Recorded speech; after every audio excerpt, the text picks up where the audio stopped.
¿Usted habla solo con frecuencia? Naturalmente. ¿Por qué me ha tomado usted? Claro que hablo solo. En España, muchas veces, hablar solo es la única manera de tener una conversación coherente.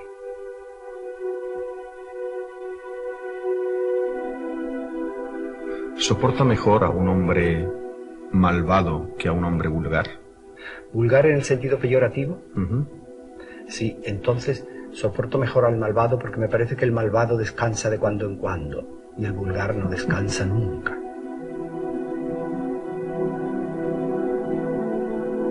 ¿Dónde hay que tocar al ser humano para que espabile? Yo supongo que siempre en el corazón. El corazón es el motor de todo. El corazón es lo que mueve el sol y las demás estrellas. ¿Cómo no va a mover al hombre?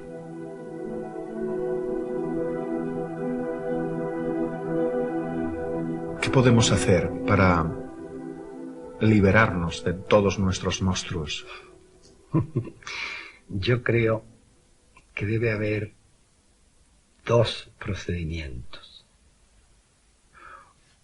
Uno es convertirse en uno de ellos. Los monstruos tienen todos sus propias reglas. El otro es ser más fuerte. El otro es ser más tierno. Conquistarlo. Pero hay una posibilidad, y es que en ocasiones los monstruos son uno mismo. Entonces no hay más solución que aprender a convivir con nuestros monstruos.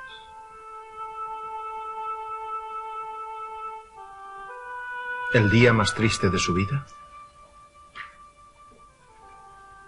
Fue un día que preferiría no recordar, en el que me enteré, cuando ya era tarde, porque ya no me oía, que yo había sido el hijo predilecto de mi padre. ¿Cuál es el camino de la interiorización? Pues mire usted, yo creo que interiorizarnos. Es decir, no cerrar los ojos al mundo, sino abrirlos hacia adentro, mirar hacia adentro y con esa mirada de vaivén llevar entero el mundo hacia nosotros, asimilarlo y dejar que el mundo nos vaya asimilando.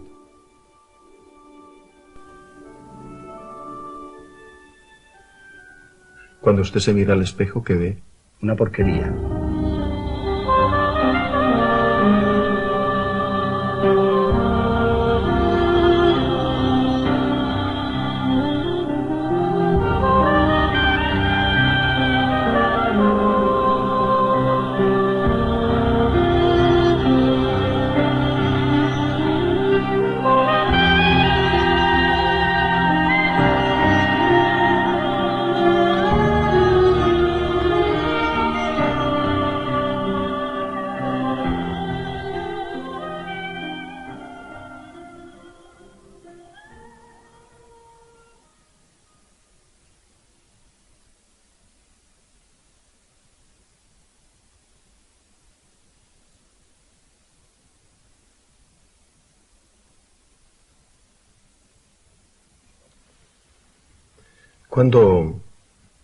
¿Cuándo descubrió usted el silencio? Yo creo que el silencio es un poco connatural conmigo. Yo creo que el silencio lo oye el niño entre un llanto y otro. Y quizá ese silencio lo hace llorar con más fuerza. Me da la impresión de que el niño no ama el silencio porque no se siente acompañado por él. ¿Para qué vale el silencio? Desde un punto de vista negativo, el silencio podría decirse que es la ausencia de sonidos, y sin embargo es positivo. Es el camino por el que llegan las voces que me parece que deben ser más escuchadas, las voces que nos dicen más verdades. Yo amo mucho el silencio. Los sabios son gente silenciosa. Los sabios son gente atareada, y la gente atareada suele ser silenciosa porque está concentrada en lo que hace. No está disturbada, no está desvanecida, no está prodigada. Yo no creo probablemente en el genio, creo en una especie de antojeras que se pone el ser humano en una concentración de fuegos que lo lleva decididamente al fin al que quiere llegar. Y eso solo se puede conseguir en realidad con el silencio. ¿No le vendría bien a la humanidad una cura de silencio? Le vendría estupendamente bien, pero es difícil porque el silencio acobarda mucho. Estamos ya hechos al ruido, estamos hechos al alboroto, y el silencio nos echa un poco para atrás. No nos gusta oír el silencio. A veces la soledad y el silencio son crueles, ¿verdad? Supongo que sí. En la mayor parte de los casos son crueles. Cuando no son buscados, cuando no son queridos y requeridos. La soledad y el silencio son dos hermanos que nos llevan conducidos, como si fuesen una fuerza pública. Porque usted siente que hay mucha soledad. Yo creo que si la soledad manchara no habría suficiente agua en este mundo para quitar la mancha de la soledad. ¿Usted se siente el hombre más solo del mundo? No, no creo. Siempre hay más gente sola y siempre hay gente más sola. Creo que yo no me siento el más de nada. Creo que para lo único que sirvo, y quizá por lo único que soy aquí, es porque soy un ser como los demás, muy parecido a ellos, de estatura, de posibilidades, de sentimientos, de soledad también, quizá un poco más amada, pero me parezco a ellos y por eso puedo ser significativo. ¿Usted se ha sentido muchas veces en soledad? ¿Se ha sentido a gusto en soledad? En general me siento a gusto siempre en soledad. Mi soledad es buscada, mi soledad es amada. Por otra parte, yo tengo una soledad relativa, no estoy solo porque se me haya ido dejando solo, sino porque amo la soledad y amo a los demás. Más todavía, la soledad para mí es un instrumento de trabajo. En la soledad trabajo para los otros. Es una soledad fértil, la mía. La humanidad le debe mucho a la soledad de los creadores, ¿no? La humanidad le debe gran parte de lo que tiene a la soledad de alguien. Y, por supuesto, también la soledad es un dolor, también es un estigma. Pero si sacásemos las cuentas de una cosa y otra, quizá la medida del alma de un hombre la da la capacidad de soledad que tenga. ¿Ser más libre conduce a la soledad? ¿Le pone usted pero a esta sentencia? No sé, no estoy seguro. Se puede ser libre en compañía. Quizá se es más independiente estando solo, porque no hay nadie que nos tire de un pie, ni de una mano, ni de una oreja. Ser más independiente sí exige más soledad, más renuncia a no pertenecer a nadie en concreto, a no pertenecer en exclusiva a nadie, a estar un poco por encima de las preferencias, a no elegirse ni uno mismo, a ser más generoso al ser más independiente. Pero creo que la libertad es compartida y es compatible con la soledad. ¿Usted cree, Gala, que la soledad debiera ser una asignatura en la escuela? Creo que por mucho que se aprendiese la asignatura siempre nos sorprendería. La soledad se descuelga sobre nosotros como una extraña y vil a veces, y cordial quizá otras veces, araña desde un árbol. Vamos paseando tranquilamente y de pronto la soledad nos invade, o de pronto la soledad se sienta donde nosotros estamos, frente a nosotros, como una huésped de extraños ojos fijos que no deja de mirarnos, o nos coge la mano con la que vamos a escribir, o nos pone la mano en el hombro porque es en el fondo la única compañía que tenemos. Creo que no serviría de nada la asignatura. Es preferible que el hombre crea que nunca va a estar solo. Es como la guerra. ¿De qué sirve aprender la guerra? Es como nadar. Los niños no aprenden nunca a nadar en verano. Se vuelven a su casa de vacaciones sin saber nadar. Luego aprenden a nadar en invierno y al verano siguiente se echan como pececillos al agua y salen flotando. Supongo que hay miles de maneras de estar solo, ¿no? Yo creo que tantas como personas. Van desde la soledad del tonto, que por tonto se ha ido quedando poco a poco solo, y la soledad del malvado, que por malo es rehuido y temido por los demás, hasta la soledad del que verdaderamente quiere estar solo, hasta la soledad voluntariamente escogida, que es la que verdaderamente puede ser más fructífera. ¿Se imagina la soledad de Dios? Del Dios cristiano, del Dios católico no, porque no la tiene. El Dios católico es una trinidad. El amor del Padre por sí mismo engendra y es el Hijo, y el amor recíproco del Hijo y el Padre es el Espíritu Santo. Él tiene la enorme suerte de estar siempre en familia. Debió ser terrible la soledad de Jesucristo, ¿no? Hay un momento de la vida de Jesús que a mí me parece el ápice de la pasión. Es la oración del huerto. Es el momento de Getsemaní. Ya han pasado los tabores, han pasado las glorificaciones, han pasado las compañías malas o buenas, y está allí solo. Está en la víspera de la pasión. En la pasión ya va a ser un objeto casi, traído, llevado, golpeado, escupido, humillado. Pero en ese momento está siendo alguien agente, alguien que tiene que elegir, y que tiene que elegir lo que él sabe que es la muerte. El destino lo ha atrapado. Están allí los discípulos dormidos, él recurre a ellos, siempre duermen, siempre roncan. Los amigos siempre roncan en esos momentos terribles. Y él está previendo todo y a solas. A mí no me extraña que en ese momento sudara sangre. ¿Qué me dice de la soledad de los elegidos? La soledad de los elegidos es tremenda, porque cuando se tiene conciencia de esa elección y no se sabe para lo que sea, la soledad con uñas y con dientes se abre paso para hacer una puerta por donde el cumplimiento de ese destino tenga que pasar.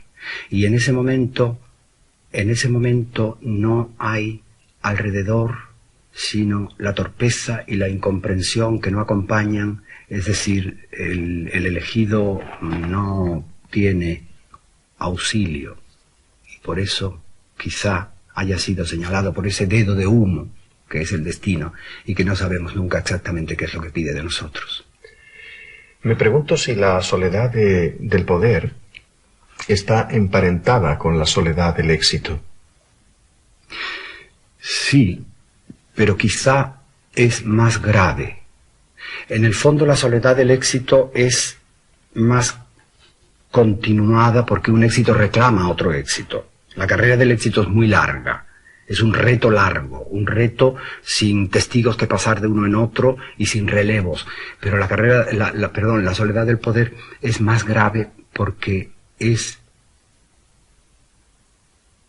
congénita con el poder. El poder, al aislar, nos deja solos. No hay ya ni asesores, ni partidarios, ni amigos. Todo el que se acerca al poderoso se acerca a él para buscar un beneficio o como una fuente de ingresos o para manipularlo. Es decir, se acerca a él como un arma, no como una persona. Y eso hace imposible toda compañía. El poder, y me refiero a cualquier poder, no solo al político. El político quizás sea la rama más desnuda de ese árbol del poder, pero hablo también del Papa o de un presidente de un banco o de un presidente de una república. El poder lleva consigo la necesidad de la soledad. ¿Qué me dice de la soledad del Papa? Debe ser muy curiosa, pero si yo fuese Papa en todos los sentidos, es decir, también con las creencias que debe tener un Papa, descansaría permanentemente en los brazos de Dios. ¿Y qué me dice de la soledad de un exministro? Esa es más llamativa. Esa sí está más identificada con lo que usted antes decía del silencio. Un exministro yo creo que debe estar convencido de que ha salido definitivamente de su ministerio porque su teléfono ya no vuelve a sonar. Ya no es utilizado como arma, ya no es utilizado como fuente de ingresos, ya no es utilizado como nada hasta que le den otra prebenda o un tentebonete en que vuelva a sentarse y pueda volver a sonar ya mucho más débilmente su teléfono. ¿Por qué se siente solo un triunfador? Se siente solo porque creo que el éxito y esa búsqueda del triunfo lo ha ido arrastrando demasiado lejos. Él considera todo su entorno como un medio que puede utilizar para su triunfo. Entonces él se hace generoso de cosas, pero no de su tiempo, pero no de él. Y se va trazando alrededor suyo una especie de muro que lo aísla. A mí me parece que el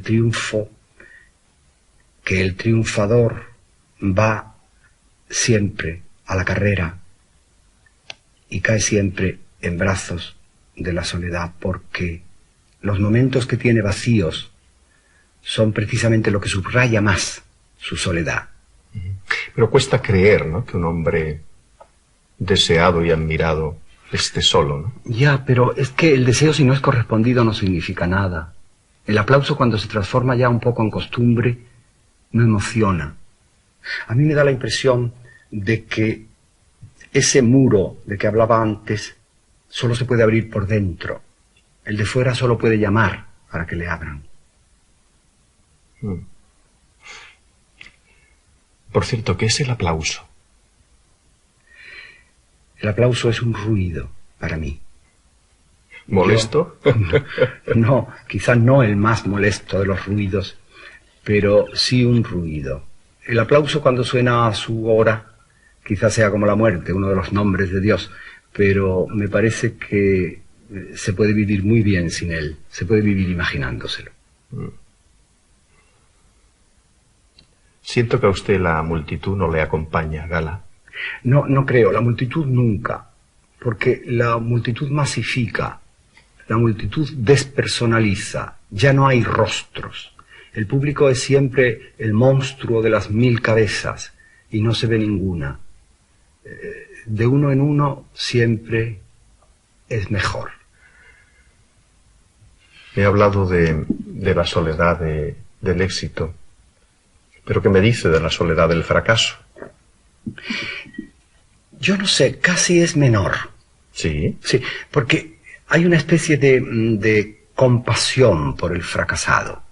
En este país somos muy dados a condolernos, somos más aficionados a consolar que a aplaudir.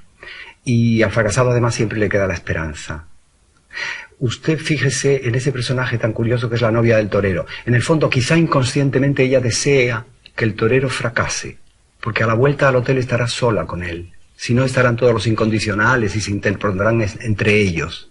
¿No es cierto? Yo creo que en el fondo,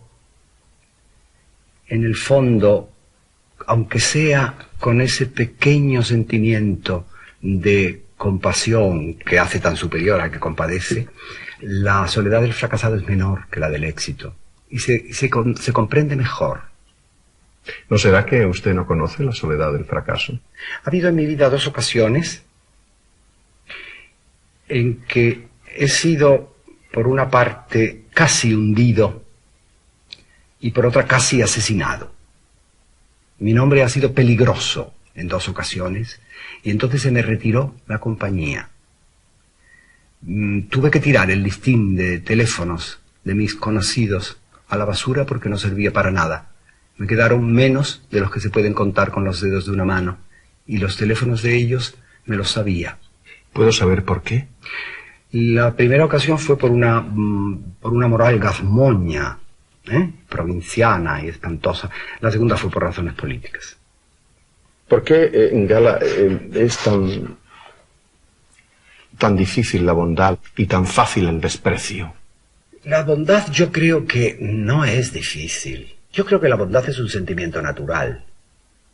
Si los sentimientos brotasen como flores, supongo que la bondad sería una flor, brotaría como una flor. Los buenos sentimientos es lo natural. Pero estamos retorcidos, estamos desjerarquizados. Entonces, comparece, en vez de la bondad, que es atenta a los demás, comparece el desdén, que es un sentimiento adverso a los demás, que es un sentimiento empequeñecedor de los demás, sencillamente para encontrarnos nosotros un poco más superiores y un poco más tranquilos, para pensar que los demás, por ser menores, pueden hacernos menos daño.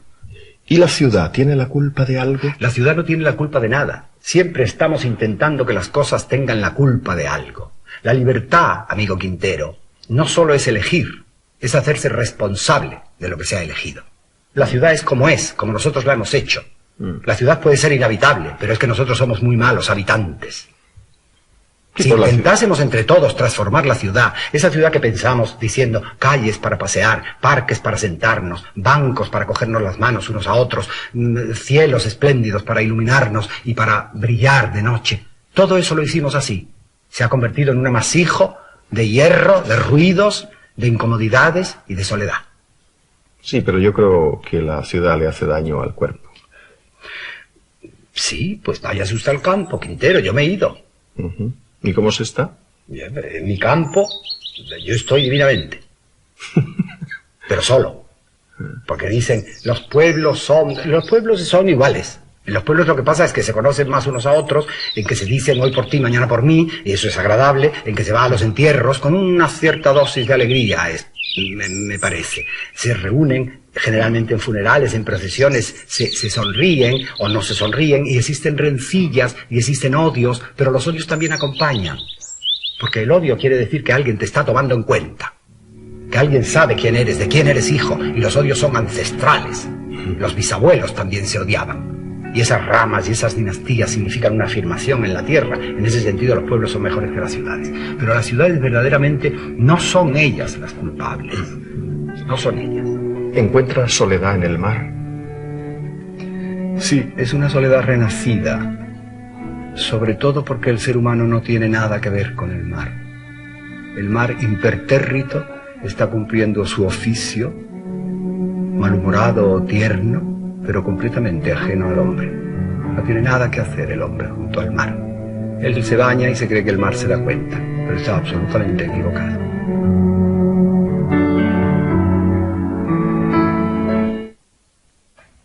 De los que han perdido al ser amado. Esa es una soledad evidente, sin discusión, aparentemente sin remedio. Pero yo creo que debemos pensar que un poco de nosotros se muere con los seres amados que se han muerto, pero que en cambio un poco de ellos se queda viviendo con nosotros. Nosotros somos los responsables de que esa vida siga latiendo.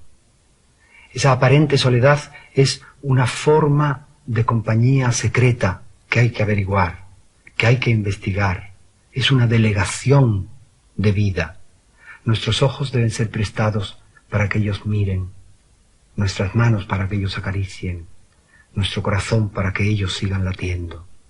Es imprescindible para remediar esa soledad renacer como si fuésemos otros, como si fuésemos unos hijos de los que se han muerto y de los que todavía permanecemos vivos. Y así ellos no habrán muerto, sino que renacerán también. La más tremenda debe ser la soledad de un condenado a muerte, ¿no? Sí, yo creo que esa, si él es consciente, será la más parecida a la soledad del Cristo en el huerto de los olivos. A mí la soledad que más desgarro me produce es la soledad de dos personas que ya no tienen nada que decirse. Sí, pero se lo produce por una razón. Porque están esas dos personas viviendo en la casa que soñaron para vivir juntos, sobre la almohada común, entre recuerdos comunes, con hijos comunes, y sin embargo la púa esa de la soledad se ha injertado en el hermosísimo tronco del amor, y ese árbol ya va a dar los frutos más amargos que puede imaginarse. Yo estoy seguro que si alguien ha sentido la amargura de esos frutos y nos oye, me entenderá. Quien no, no. Somos islas, como se ha dicho, ¿no? Sí, sí, nos hemos hecho islas. El hombre tenía una gran vocación de sociabilidad, el hombre tenía una gran vocación de continente, pero se ha ido transformando la humanidad en un confuso y lóbrego archipiélago. Y es ese olvido Y ese apartarse de los demás, lo que va dejando al hombre aislado, convertido en isla, y en una isla a la deriva, que es una postura muy rara para una isla. Y a medida que nos vamos haciendo mayor, nos vamos aislando más. Es decir... No en todo caso. No en todo caso. Hay gente que va comprendiendo algo de lo que estamos hablando. Hay gente que va entendiendo que el hombre debe abrirse, que el hombre debe entregarse, que el hombre debe desvivirse por los demás y se va haciendo más generoso y por tanto más acompañado, menos aislado. Pero lo normal quizás sea lo que usted dice. La vejez. La vejez no se improvisa. Nosotros creemos que de la noche a la mañana un señor se pone viejo o una señora se pone vieja. No es así. Nos vamos haciendo viejos. Hay que prepararse para eso. Hay que tener recuerdos imborrables, hay que tener curiosidades, hay que tener admiraciones guardadas. Entonces, creo que hemos transformado la vejez en una especie de enfermedad incurable, cuyo costo es altísimo de mantener, y todo el mundo quiere sacarse a los viejos de encima. Las familias delegan en la sociedad delega en el Estado, al Estado un viejo no le sirve, solo le sirve para utilizar su voto. Y entonces están esos asilos en que el viejo yace descuidado, temeroso, porque no quiere denunciar por temor, en que tiene una soledad maniatada y amordazada, y está esperando allí la muerte. Y se pregunta dónde están los que estuvieron con él, sus amigos, los que hicieron la vida y ya no están. Y llega un momento en que él casi anhela tirar de una vez la toalla. Porque la vida, Quintero, la vida es como una extraña partida de ajedrez. Sobre ese tablero nos han colocado a nosotros y no sabemos quién juega la partida y no sabemos quién la gana. Sabemos solo que la perdemos nosotros en el momento en que empiezan a retirarnos del tablero. La vida es como un vaivén entre el recuerdo y la esperanza, pero cuando queda poca esperanza y los recuerdos ya no son compartidos, si los recuerdos ya no son una pértiga desde la que saltara la esperanza, mala cosa, mala cosa. ¿Pero se puede vivir de recuerdos?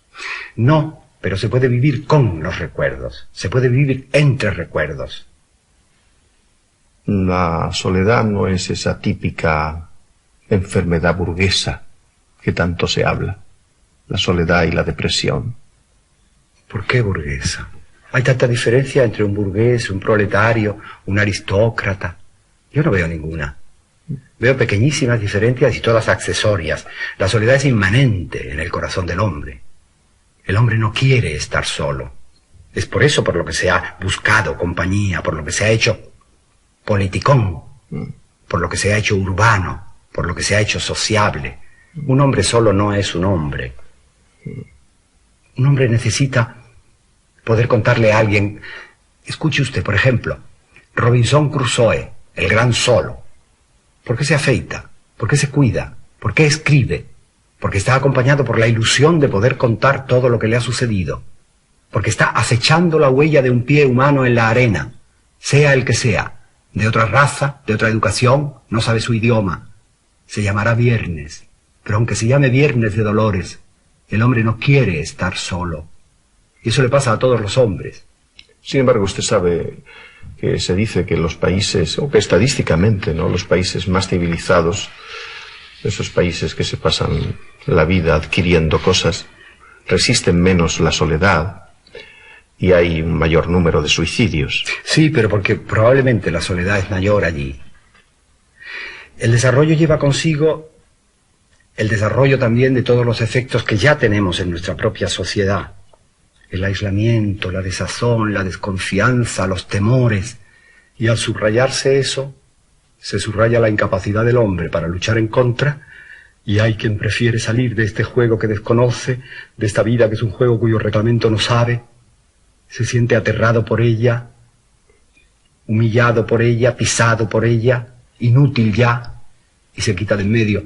Pero no quiere eso decir que no se sienta de alguna manera la soledad la siente todo el mundo, la gente que aparentemente está más rodeada por seres queridos, hay una soledad que yo he estudiado y que quiero profundamente, porque parece increíble, que es la soledad de las amas de casa, por ejemplo.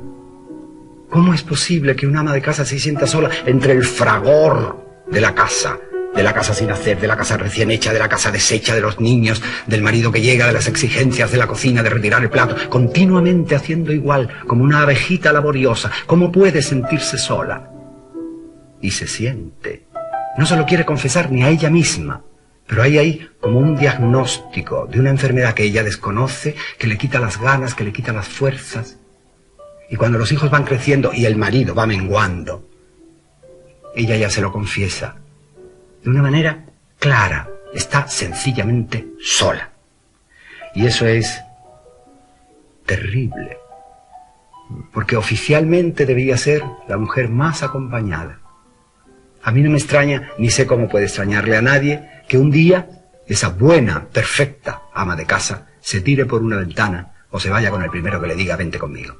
Para empezar otra vez un largo camino de desilusiones, pero para empezar algo, porque tiene la sensación de que ha perdido su vida en función de otras vidas, y ya ni el éxito del marido ni el éxito de los hijos la consuelan, porque ha perdido lo único que tenía. Hay muchas soledades que conducen al suicidio, ¿no?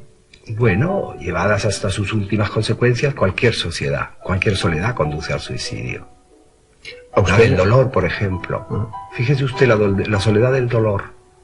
Porque hay un dolor moral que es más participable, que admite más la condolencia.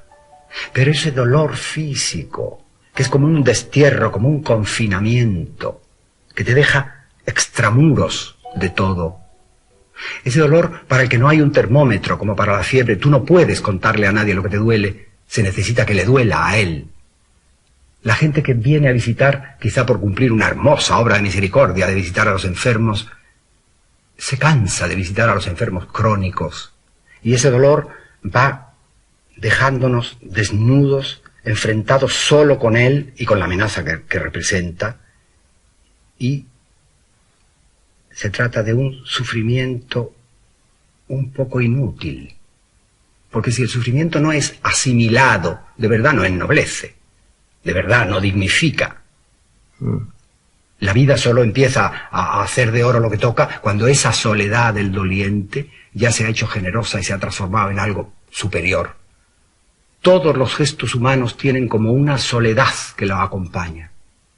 Cada profesión, cada oficio, cada actitud humana está amenazada por una soledad. Si en este momento alguno de nuestros semejantes pensara en el suicidio, ¿qué le diría? ¿Le haría un canto a la vida? No. A un suicida le debe sentar como un tiro, en el estricto sentido y en el terrible sentido, un canto a la vida. No. Yo creo que alguien que ha tomado esa decisión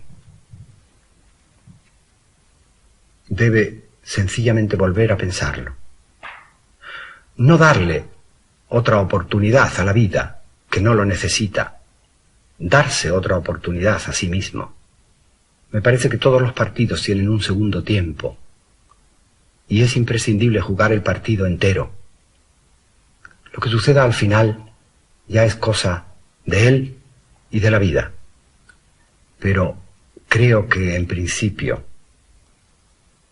la partida, hasta que alguien le pegue una patada al tablero, debe continuar. ¿Usted cree que puede que existan personas que empezaron viéndonos que al escuchar lo que está escuchando, este mensaje de soledad... No es un mensaje de soledad, es todo lo contrario. Es un mensaje quizá para evitar la soledad. Exacto. Pero es un tema... Sí, es un tema un poco... que duele. Sí, doloroso. ¿Qué me decía usted? ¿Alguien de los que nos están escuchando que...? Sí, que se marche con la música a otra parte. Lo entendería muy bien, pero también entendería muy bien que gente que nos esté escuchando y que se encuentre sola, se encuentre un poquito menos sola después de oírnos hablar, porque comprenderá si resiste hasta el final, si su interés y su paciencia resisten hasta el final, que la soledad es un patrimonio común que es un patrimonio compartido, que es uno de los oscuros patrimonios compartidos, que no todo es brillo y que de la soledad se puede sacar un partido tremendo, porque la soledad es también, como casi todo, una posibilidad. La elegida, no la impuesta. La impuesta también. Sí. La soledad impuesta puede ser amada. La soledad impuesta puede transformarse en un huésped no molesto, no que acabe por echarnos de casa, sino un huésped que nos acostumbre a hacer las labores y que nosotros pongamos un poquito a trabajar a esa soledad que ya se ha instalado al lado nuestro. Me parece que se puede hacer una soledad fructífera aun de la soledad impuesta. Esa es la habilidad de cada cual. Gala, ¿usted es tímido? Yo creo que un poco, pero he procurado luchar contra la timidez, porque me parece que la soledad del tímido sí puede ser más grave. El tímido siempre entiende que no gusta, porque no se gusta. ¿Su timidez es miedo a los otros? No, a mí el miedo no me gusta, no. El miedo lo sentí de pequeño, de muy pequeño, y se me quitó. Me parece que es una perturbación grave. No creo. Y sin embargo, el miedo es quizá lo que más soledad origina. El miedo a los otros. El miedo a la gente que nos encontramos en una acera, en un ascensor, delante de un semáforo. El miedo es grave. Quizá es ese impermeable, invisible que nos hace que los demás no nos penetren y tengamos un cierto recelo de los demás. Pero yo creo que hay soledades más iniciales. El hombre nace ya en la soledad. Nosotros hablamos, por ejemplo, de la infancia como de un paraíso. El paraíso de la infancia. ¿Quién volviera? Mentira. El paraíso no es la infancia. El paraíso es probablemente la madre. No se sale del paraíso cuando se crece, se sale del paraíso cuando se nace. El niño es el ser más débil, es como una flor y al mismo tiempo como una centolla, erizado, porque está todo acechándolo, todo es peligro para él, todo es necesidad. El niño depende de un Dios y de un todo que es su madre. Y la madre de pronto se aleja de él, se va con el padre, tiene otros hijos, lo manda a la escuela, le niega los caprichos. Es decir, el niño entra en esa terrible soledad de que su Dios se va y de que él ya no es Dios de su Dios. Él es como un rey destronado. Eso es muy duro. Yo estoy completamente convencido de que si el niño tuviera una conciencia de su desolación, de que si supiese lo que es la muerte y cómo conseguirla, el niño se podría suicidar. Menos mal que el hombre es un ser dotado divinamente para el consuelo y para el autoengaño. Pero yo de verdad no querría volver a la infancia. Ni si lo pensamos, nadie querría volver. ¿Y a la adolescencia? La adolescencia es una edad por la que casi nadie siente ternura. El adolescente es tan poco comprensivo. Los demás para él están en un planeta aparte, ininteligible, que lo malentiende siempre, y además es no solo poco comprensivo, sino poco comprensible. Porque resulta que a él le sucede algo terrible. Ha descubierto su cuerpo en el peor momento para el cuerpo. Un cuerpo desgalichado, lleno de acnés, de espinillas, de huesos largos y raros, de poca carne. Y ha descubierto el sexo en un instante en que él, por una parte, no puede ya vivir sin él, y por otra parte, lo rechaza. Está perdido en su laberinto, en la adolescencia sola de su laberinto. ¿Se imagina la soledad de un mendigo? No creo que sea lo más duro de él. No. Hay momentos del hombre extraordinariamente peores de los que el mendigo sí forma parte. Porque hay una marginalidad voluntaria del independiente que sencillamente ha roto la baraja y se ha ido y ha hecho de la independencia la norma de su vida. Y luego hay una marginalidad involuntaria. Los mendigos forman parte de ella. Y forman parte de la gente diferente, por alguna razón. Los que se esconden en los guetos, cualquiera que sea la causa. Y forman parte de esa marginalidad, pues, los adictos a algo, o los que tienen una pena secreta, inconfesable, que los va royendo como un cáncer, o los de otra raza que vienen a trabajar con nosotros y son humillados y perseguidos por los que debiéramos ser sus anfitriones. Todos esos entran en ese mismo saco de la soledad, en la soledad acosada, porque claro, la marginalidad se produce porque hay una soledad previa, y esa soledad previa se produce porque hay una hostilidad previa. Es la decadencia de unas vidas que nosotros no consideramos fraternales. A mí me avergüenza que suceda eso. Me avergüenza de todo corazón.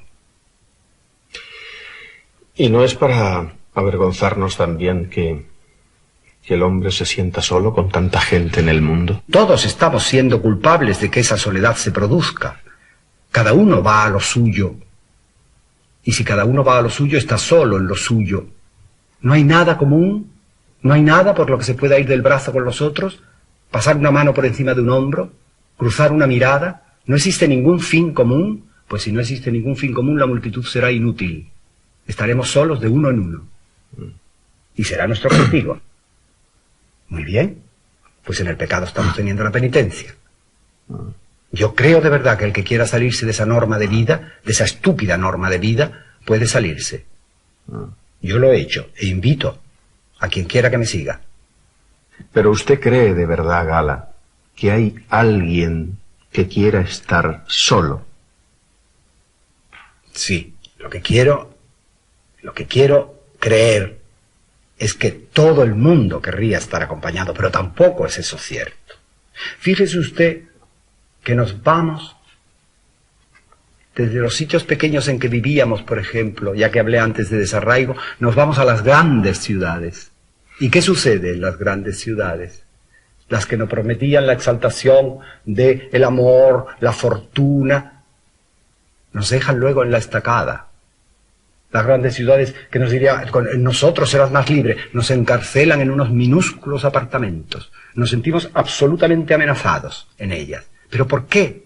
Porque nosotros mismos nos hemos puesto una coraza de egoísmo, porque nosotros estamos hiriendo a los demás con nuestro escudo, es decir, hiriendo con nuestra defensa de ellos. Entonces no se va a producir la ruptura esa que tendría que hacer que nos machiembrásemos unos con otros, que nos incrustásemos los unos en los otros.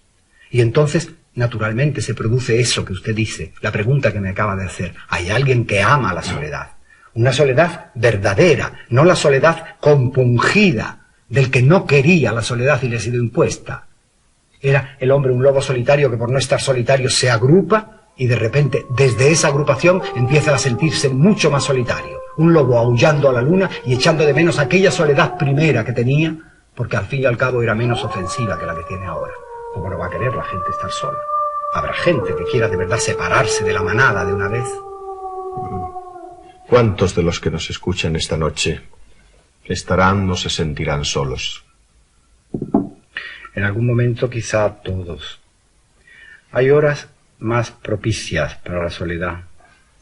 Depende del trabajo, depende de la gente con quien se convive, pero hay horas crepusculares cuando el sol se va, cuando el día se apaga, cuando tendría que encenderse el fuego, cuando todos tendríamos que volver para la confidencia, para la naturalidad, para el sosiego, en que la soledad se hace más profunda. Yo querría que esos solos hoy se sintiesen un poco menos solos, con una carga un poco más llevadera por más compartida.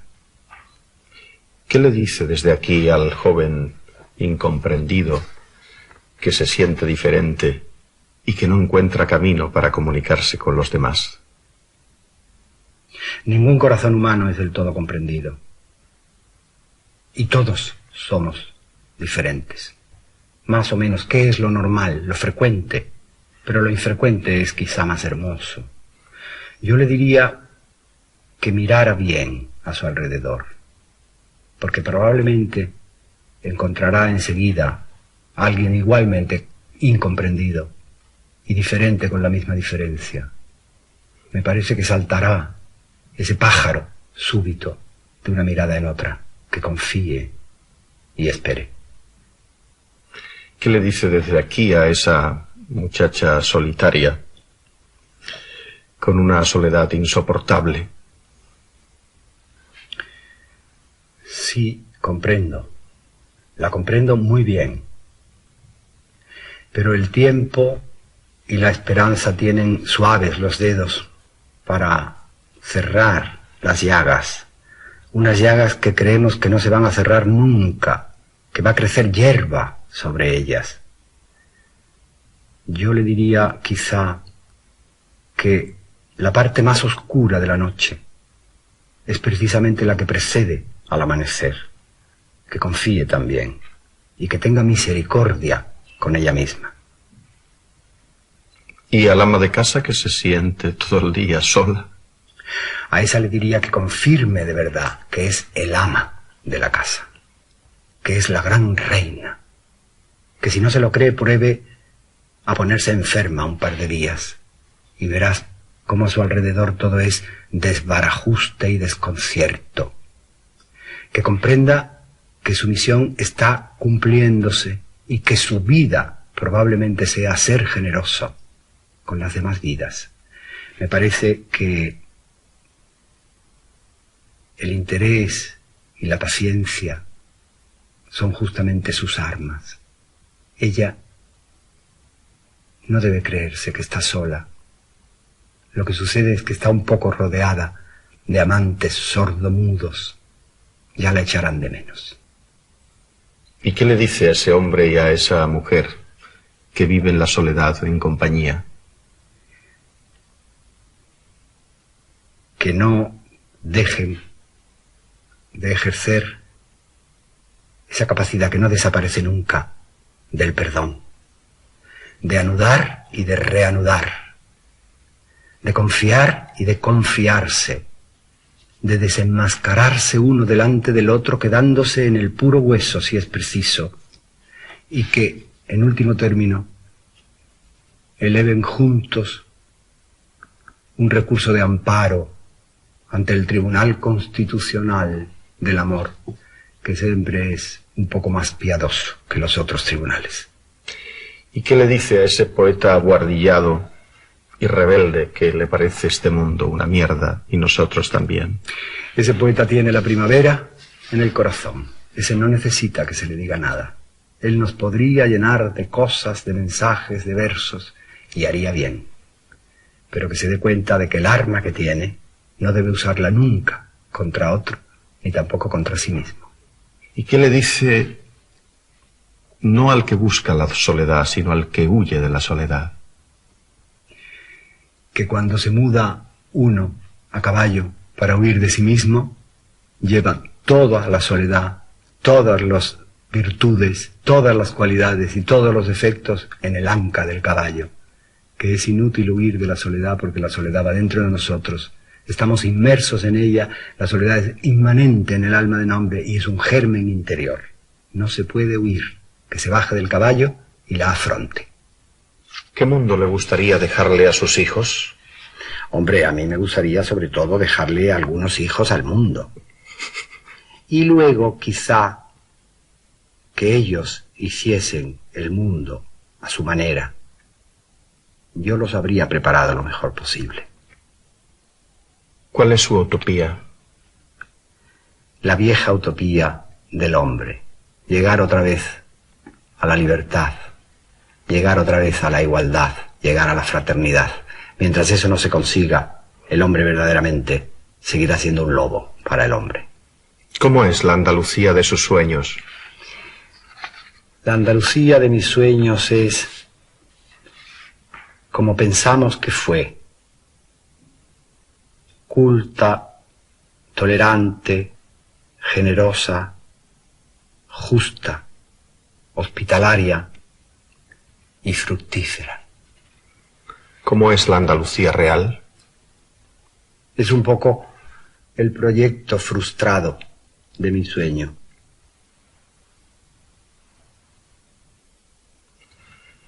Otra vez el silencio. Está bien.